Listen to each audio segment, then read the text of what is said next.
ममता के शासन में हर रोज घुसपैठ होती थी, अब घुसपैठ करने वाले अपने आप वापिस जाने लगे हैं, अपने आप जाने।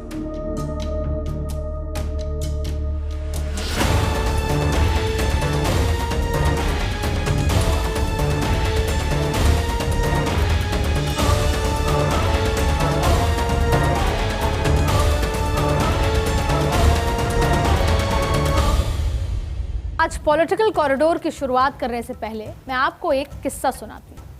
बात दरअसल बिहार की है। गृह मंत्री अमित शाह अधिकारियों के साथ बॉर्डर एरिया को लेकर बैठक कर रहे थे और उसी दौरान बात उठी बॉर्डर के 15 किलोमीटर के दायरे में बसी अवैध बस्तियों की। तो अमित शाह ने दो टूक निर्देश दिए कि उन्हें फौरन हटा दिया जाए। तभी एक अधिकारी ने वहां बसे लोगों के धार्मिक स्थल का जिक्र किया, तो भी शाह डिगे नहीं, सीधा कहा जो भी है अवैध कब्जा हटा दो। अब ये सिर्फ एक किस्सा भर नहीं है, ये मोदी सरकार का अवैध घुसपैठ के खिलाफ एक्शन का कमिटमेंट है। मतलब साफ है कि घुसपैठ पर जीरो टॉलरेंस। तो आज के पॉलिटिकल कॉरिडोर में मैं इसी की चर्चा करूंगी। मैं बताऊंगी आपको सरकार का प्लान भी, और ये भी समझाऊंगी कि क्यों ये मुद्दा बीजेपी के हाथों लगे अलादीन के उस चिराग की तरह है जिसे जितनी बार भी घिसा जाएगा वोट का जिन बाहर निकलेगा। और मोदी सरकार इसके लिए कितनी शिद्दत से जुटी है वो अमित शाह की टू डू लिस्ट को देखकर समझा जा सकता है। 25-26 मई 2026 शाह बीकानेर में थे, बीएसएफ साचू चौकी के दौरे पर थे।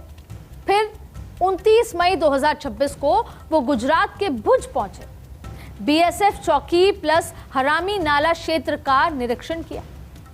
5 जून 2026 को वो त्रिपुरा में होंगे, भारत बांग्लादेश सीमा पर, और फिर 15 जून 2026 को पश्चिम बंगाल में बांग्लादेश के बॉर्डर पर वो मौजूद होंगे। तपती धूप में सरहदी इलाकों में शाह का ये एक्शन साफ है और संदेश भी। भाजपा बंगाल सरकार ने डिटेंशन सेंटर बनाए हैं, मगर हम सब लोग चाहते हैं कि जो घुसपैठ कर अवैध तरीके से आए हैं वो अपने आप जहां से आए हैं वहां वापिस चले जाए। अगर वो अपने आप चले जाते हैं तो बंगाल सरकार भी उन पर कोई केस नहीं करेगी, जाने के लिए उनकी सहायता भी करेगी। और मैं आशा रखता हूं कि जब अभियान चले पहचान का, उसके पहले ही ढेर सारे लोग अपने आप चले जाएं।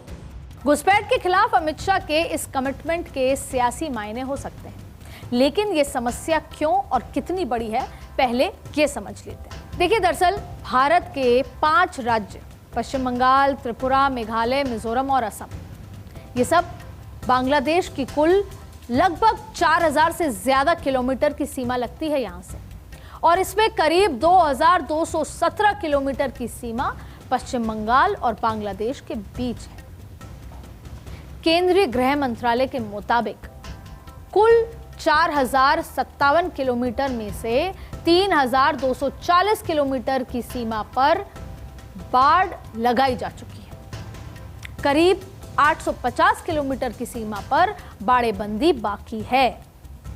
वहीं पश्चिम बंगाल में 2217 किलोमीटर सीमा में से 1648 किलोमीटर की बाढ़ है, लेकिन अभी 570 किलोमीटर में बाड़ेबंदी बाकी है।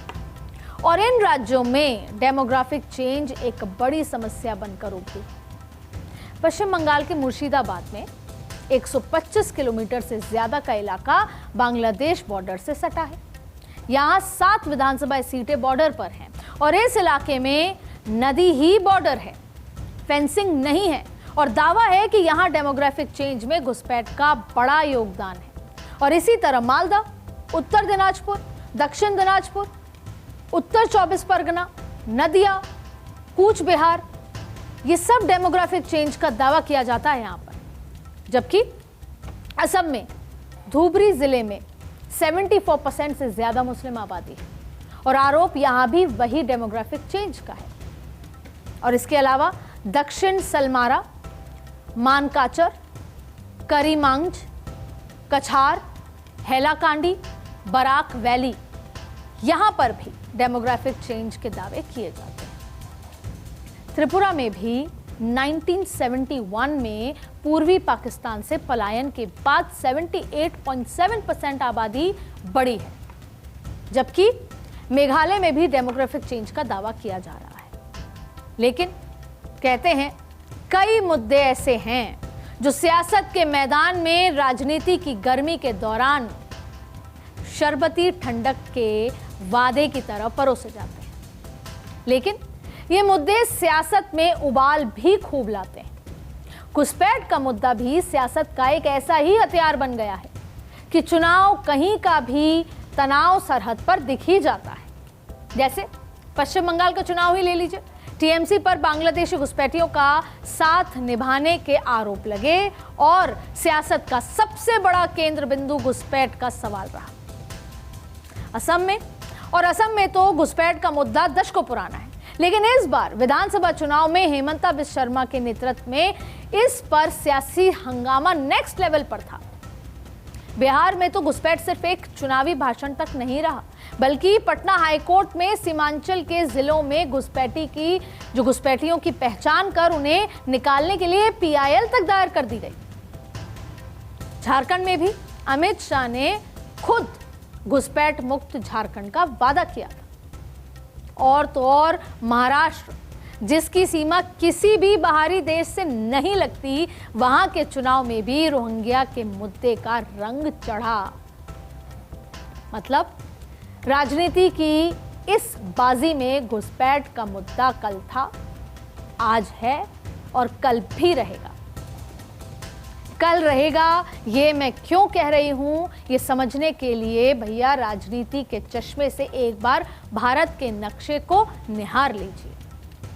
पाकिस्तान से सटे पंजाब में 2027 में चुनाव है। घुसपैठ और सीमा पार से तस्करी का मुद्दा उठेगा। चीन और नेपाल से सटे उत्तराखंड में भी 2027 में चुनाव है। नेपाल से सटा उत्तर प्रदेश है और 2027 में चुनाव होने वाले। और म्यांमार से सटे मणिपुर, पाकिस्तान से सटे गुजरात और चीन से जुड़े हिमाचल की भी यही कहानी। फिर आएगा 2028। त्रिपुरा, मेघालय दोनों बांग्लादेश से सटे हैं, वहां घुसपैठ की गूंज होगी। म्यांमार के पास बसे नागालैंड और बांग्लादेश के सीमा साझा कर रहे मिजोरम की कहानी भी यही कहती है। और फिर आएगा राजस्थान का नंबर। 2028 दिसंबर में चुनाव, पाकिस्तान के बॉर्डर से जुड़ा हुआ है राजस्थान, और फिर यही सुई घूमते हुए सिक्किम, अरुणाचल, बिहार, असम के रास्ते पश्चिम बंगाल तक आ जाएगी। माने सियासत 360 डिग्री घूमते हुए वहीं खड़ी होगी जहां से चली थी। और सेंटर में होगा घुसपैठ का मुद्दा। जहां बीजेपी सरकार में है वहां बताया जाएगा कि घुसपैठ रोकने के लिए क्या किया, और जहां नहीं है वहां बताया जाएगा कि क्या क्या करेंगे। साल बदलेंगे लेकिन सियासत भी बदलेगी, ये कहा नहीं जा सकता, क्योंकि घुसपैठ को नेता नगरी ने वो ब्रह्मास्त्र बना लिया है जो विपक्षी चक्रव्यूह को भेदना जानता है। समझने के लिए गृह मंत्री अमित शाह की एक्टिविटी की टाइमलाइन तो मैंने आपको शुरू में ही बता दी है। अब एक्शन भी समझ लीजिए। 26 मई को अमित शाह भारत पाकिस्तान सीमा के साचू बॉर्डर आउटपोस्ट पर जाते हैं, तो प्रहरी सम्मेलन में बीएसएफ के जवानों को सीधा संवाद करते हैं और इसके बाद बीकानेर में राजस्थान के मुख्यमंत्री, गृह मंत्रालय के अधिकारियों और सीमा से सटे 5 जिलों के कलेक्टर और एसपी के साथ एक बैठक करते हैं। डीएम को ताकत दे दी जाती है कि 15 किलोमीटर तक जो कुछ भी उसको हटा दिया जाए, और अगले ही दिन 360 डिग्री सिक्योरिटी प्लान और जीरो टॉलरेंस का ऐलान कर दिया जाता है। अमित शाह ने यह भी आदेश दिया कि सीमा के 15 किलोमीटर के अंदर मौजूद सभी अवैध निर्माण को फौरन हटा दिया जाए। जिला कलेक्टर्स को निर्देश दिए गए।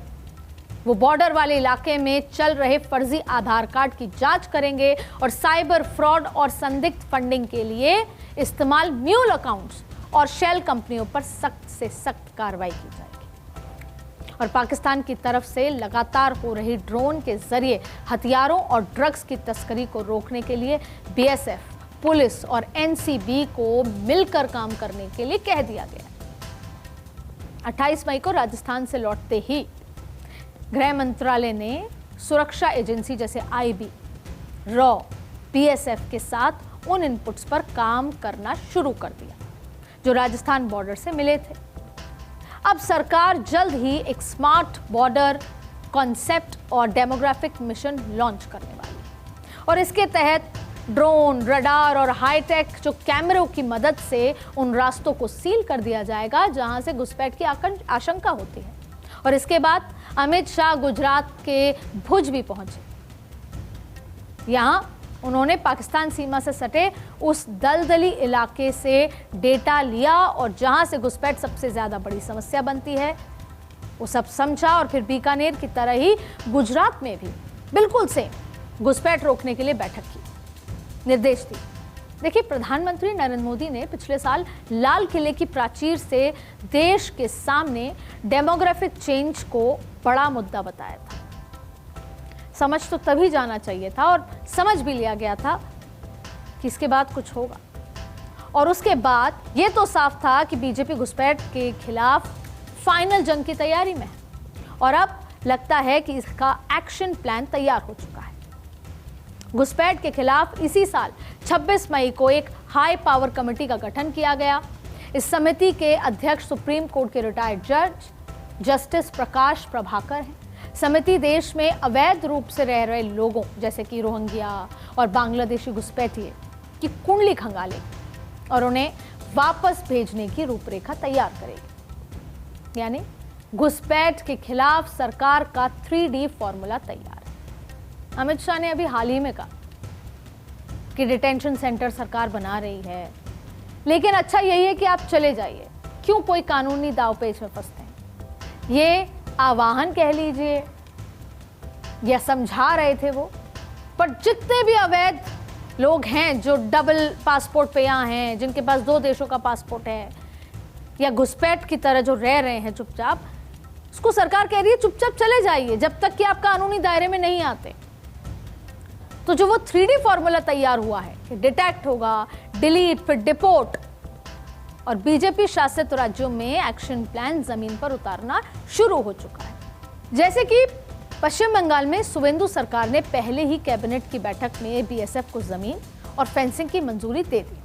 डिटेक्ट, डिलीट और डिपोर्ट की नीति से घुसपैठियों की पहचान करना, जिले जिले में होल्डिंग सेंटर्स की शुरुआत करना इसकी अगली कड़ी है। और इसका असर ये हुआ कि पकड़े जाने के डर से लोग खुद ही अपना बोरिया बिस्तर समेट कर बॉर्डर के रास्ते वापस बांग्लादेश जाने की चेक पोस्ट पर जमा हो गए। बीजेपी की बंगाल यूनिट ने इसका वीडियो भी जारी किया, लेकिन सियासत के इस शाह और मात के खेल में घुसपैठ हथियार तब बन जाता है जब उसका इस्तेमाल राजनीति में डर और पहचान का सवाल बनकर नपे-तुले अंदाज में किया जाने लगे। मतलब ना कम ना ज्यादा। और बीजेपी फिलहाल वही करने की कोशिश कर रही है, क्योंकि पार्टी को अच्छे से पता है कि विपक्ष ने अगर इसका विरोध किया तब भी फायदा बीजेपी का है और अगर घुसपैठ पर रोक लगी तब भी फायदा बीजेपी का ही है। क्योंकि घुसपैठ एक ऐसा मुद्दा है जो राष्ट्र सुरक्षा और संप्रभुता को सबसे ज्यादा नुकसान पहुंचाता है। अर्थव्यवस्था और टैक्स पेयर्स के पैसों पर भी ये किसी डाके से कम नहीं। रोजगार और लेबर मार्केट में असंतुलन की वजह भी यही घुसपैठ रही है।